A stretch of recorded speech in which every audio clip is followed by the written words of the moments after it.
Pre, naalala mo yung problema mo no isang gabi? Ano yung problema, pre? Yung kinuwento mo sa akin tungkol kay Manoy mo. Bakit? Galing kasi kami pre sa bundok na tralala nung isang araw. Nakakwento ko yung kaibigan kong ermitanyo. Nabanggit ko yung problema mo.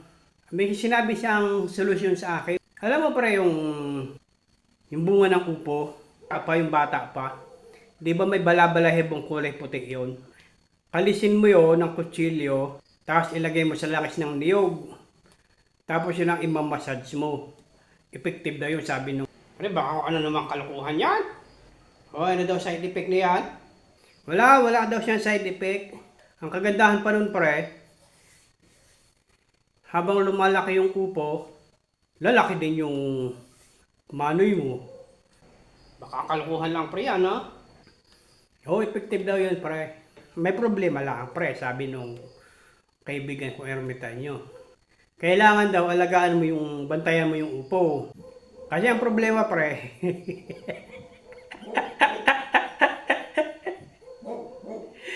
ang problema, pre, kapag pag halimbawa ginayat na yung upo,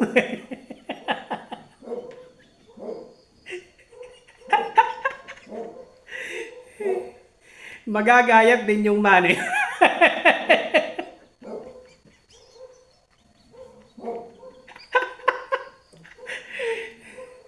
Ginayat na yung upo, magagayat din yung manoy mo.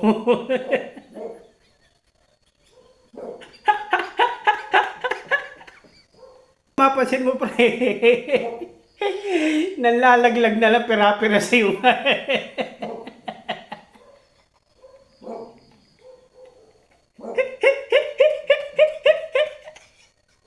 Ay talagis na yan. Ako matutulog na bago pa magayat.